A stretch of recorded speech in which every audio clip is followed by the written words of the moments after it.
Miren, me da muchísimo gusto que hoy vaya a hablar de Ambush Marketing, un abogado no dedicado a la propiedad intelectual.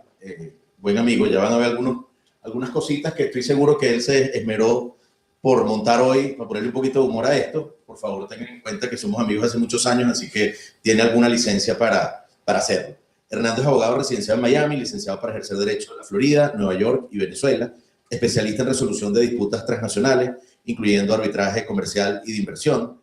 Cuenta con una maestría en leyes de Harvard, es socio de la firma WDA Legal aquí en Caracas y coanfitrión del podcast 5RG Sports, que pueden encontrar en YouTube y todas las redes sociales. Ya empezamos. Adelante, Hernando, vamos. Gracias, buenas tardes a todos. Especial agradecimiento, por supuesto, a la Universidad Monte Ávila, en la cabeza de sus autoridades, el director de posgrado de propiedad intelectual, el doctor Antequera Hernández, y a la Federación Venezolana de Fútbol. Aquí tengo mi camisa vino tinto, no es la última, pero es la que tengo. Vaya la cuña que a veces no es tan fácil conseguirla fuera de Venezuela, pero aquí estamos dando la cara, vistiendo la que tengo.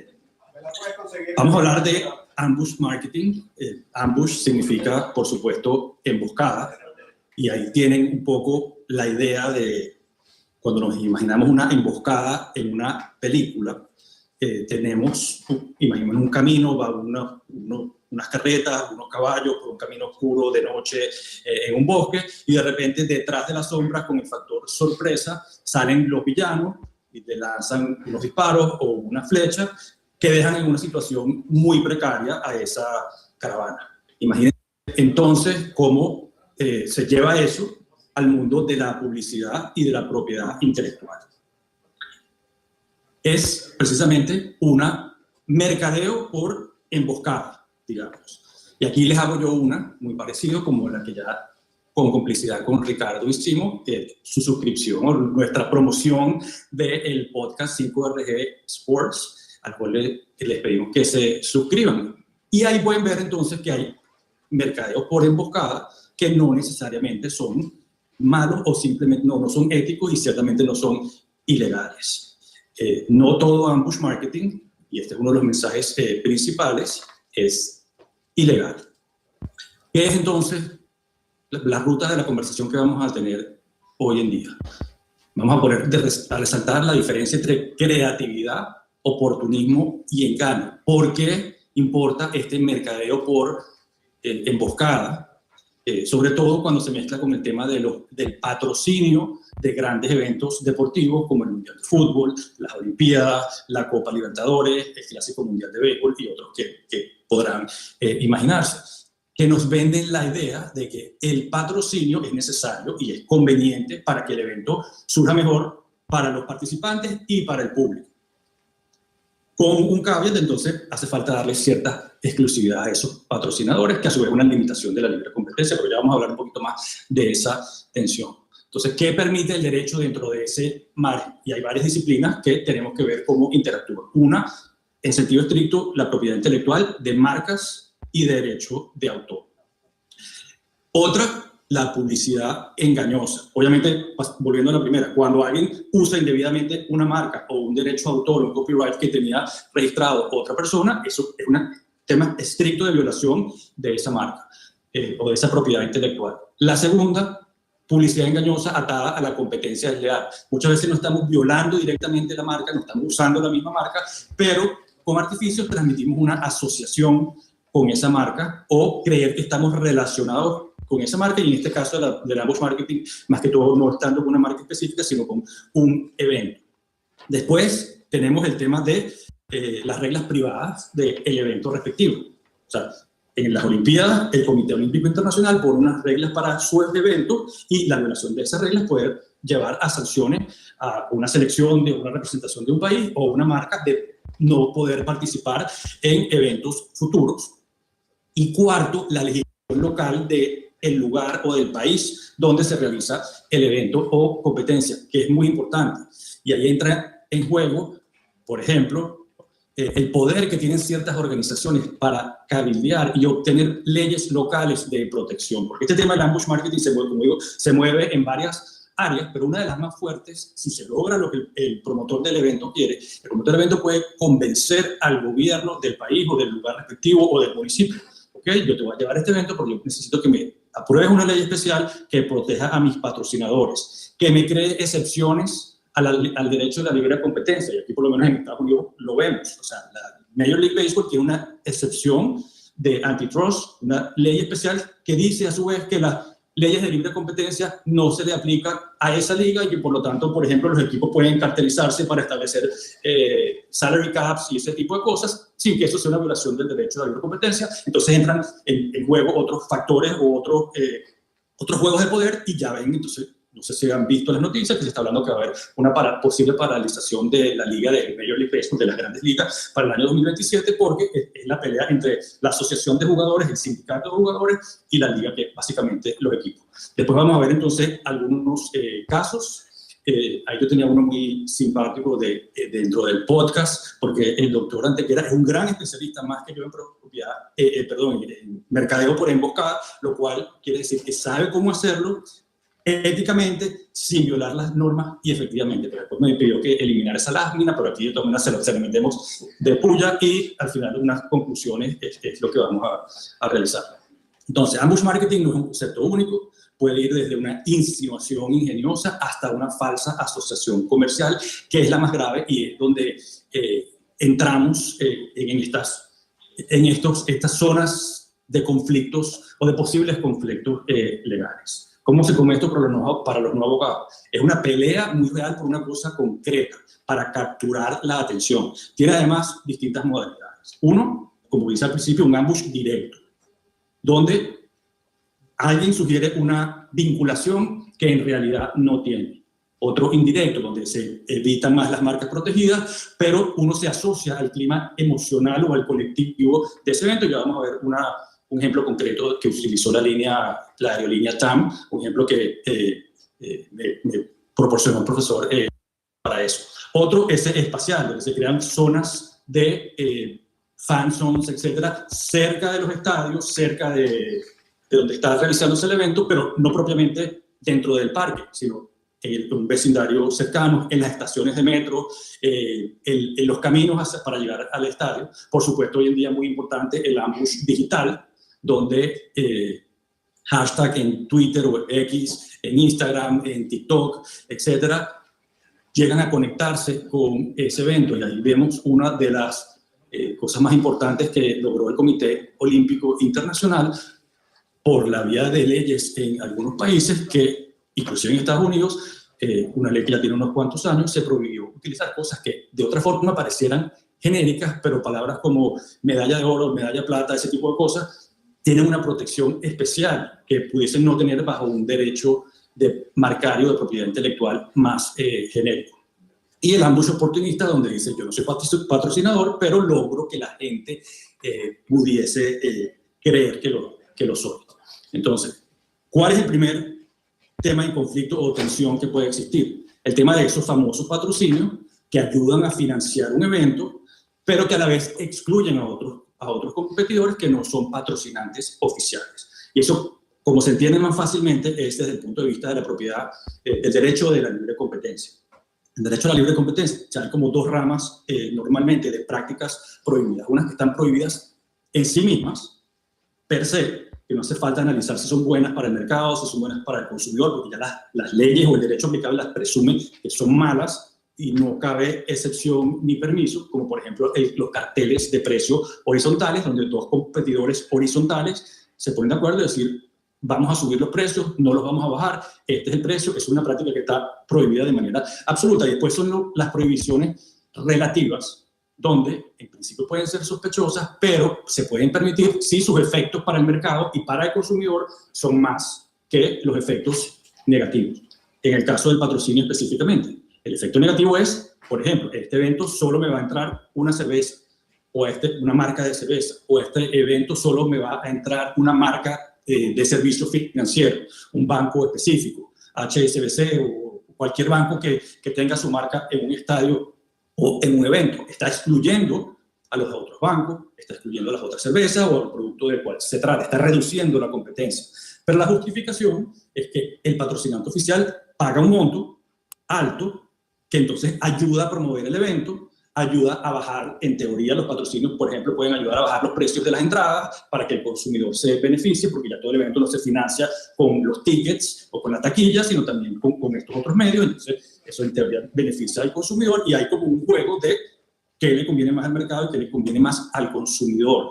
En caso, bajo esa justificación es que normalmente se permiten esos acuerdos de exclusividad. Pero no hay duda que los acuerdos de exclusividad excluyen competidores, limitan el free speech comercial, pero que la libertad de expresión comercial, que aunque no es política y no es individual, también tiene una protección legal normalmente. O sea, ¿por qué yo no puedo decir que usen mi aerolínea para viajar al Mundial de Fútbol? No estoy, o sea, y ese tipo de cosas. Es el tema de esa tensión o ese conflicto.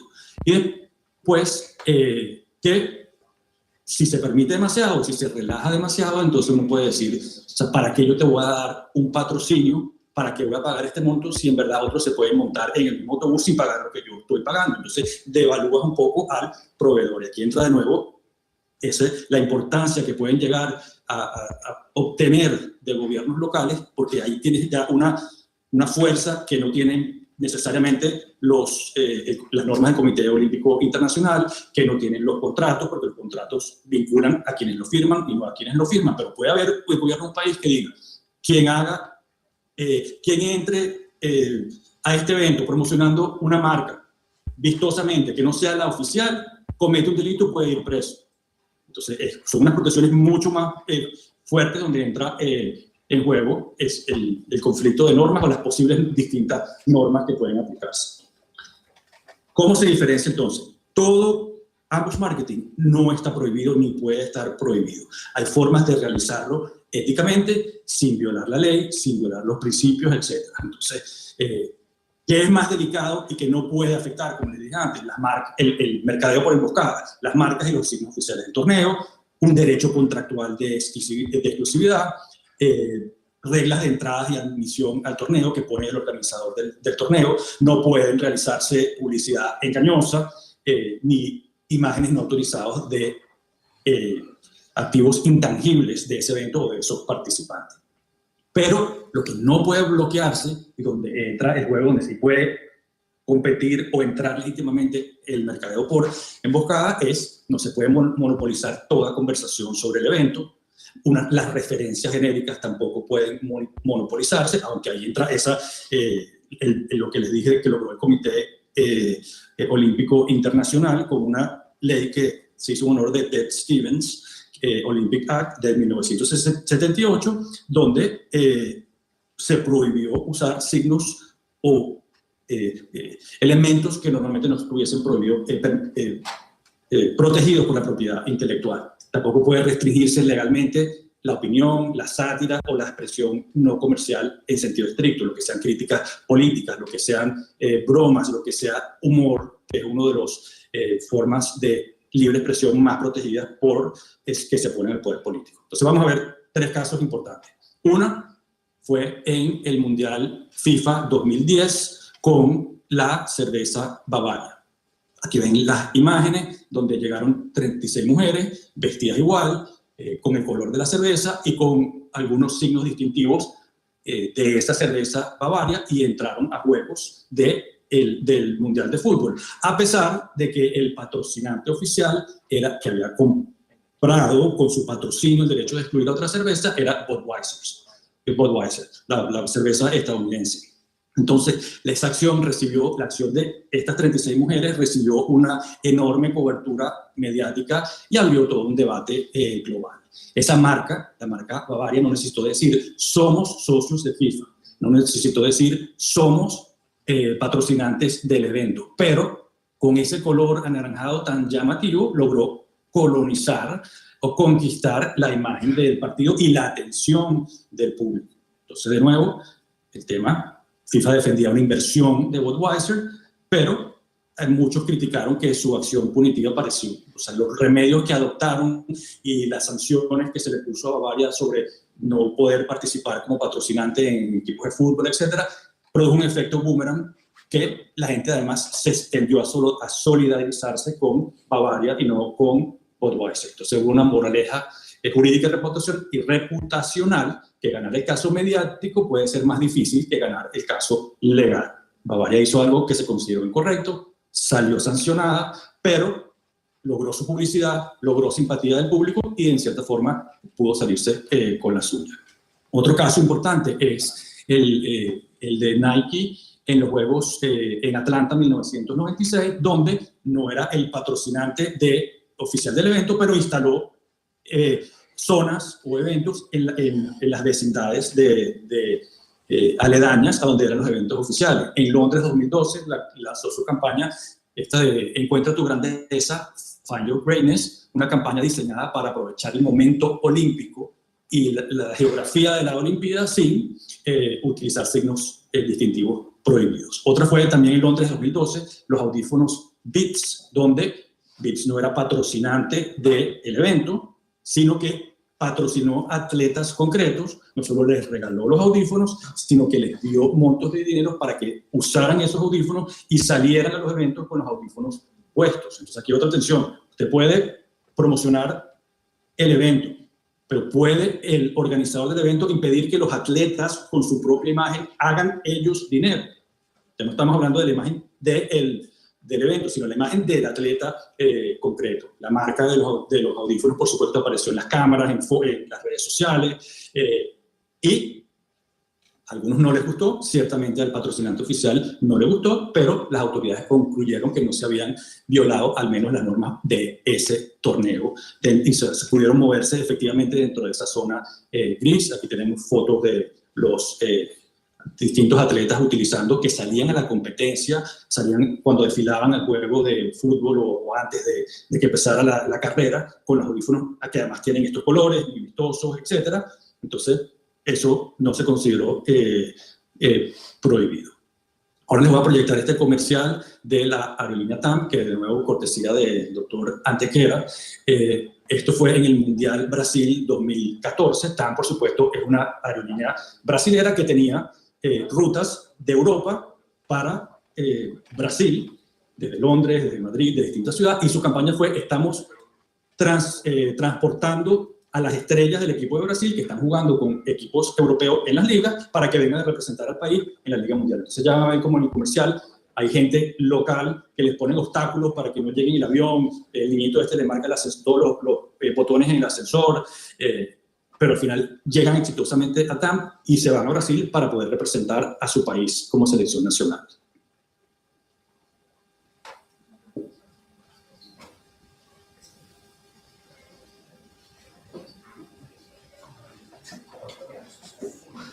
Lástima que no hay audio, pero bueno, se entiende que además TAM no es patrocinador de la selección de Brasil.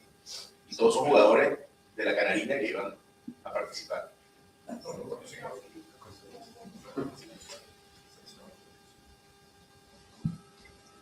Hola, Fernando, no te voy a decirle que está congelado, pero lo llamé no atendió.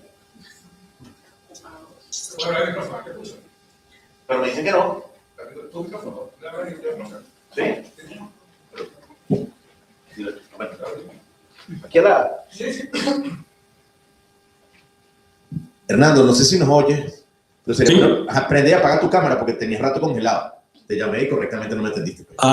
Perdón, pero ¿pudieron ver el video o no? Todo está corriendo perfecto, pero tu cara estaba congelada por un ratito. Ok, pero lo importante más era que vieran el video que vi. Creo que el amor se sobrecargó la computadora transmitiendo el video de la nube con mi cara, pero lo pasamos. Si lo pudieron ver, entonces es... ahora sí me ves. No, Ricardo. Ahora no te estamos viendo.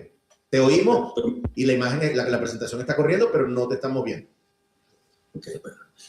Ahora ya volviste, ya volvió tu cara. Ok. Si no importa más la presentación que mi cara.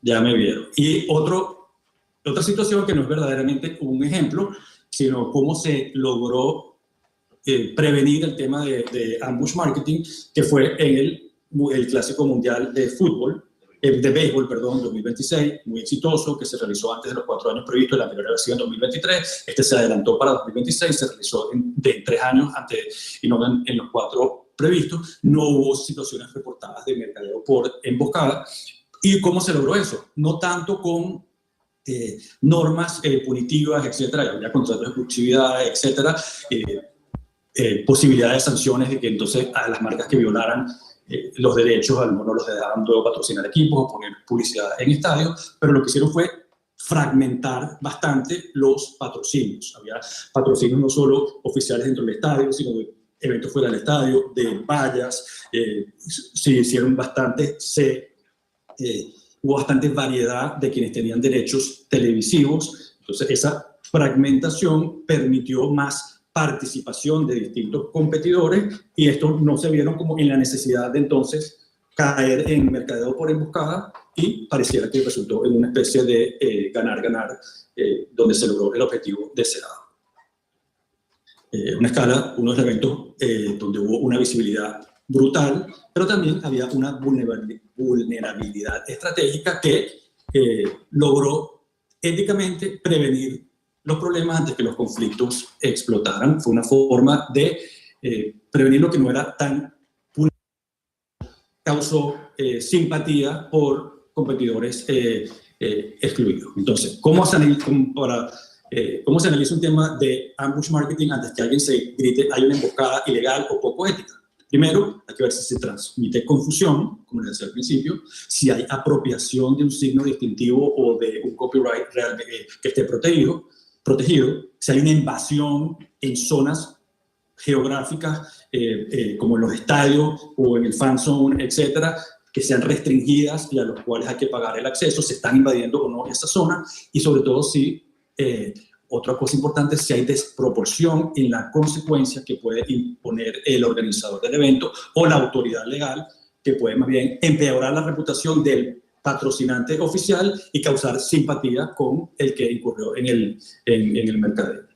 Entonces, ¿qué puede hacer? ¿Qué es defendible éticamente a quien pretende asociarse a un evento sin ser su patrocinante oficial?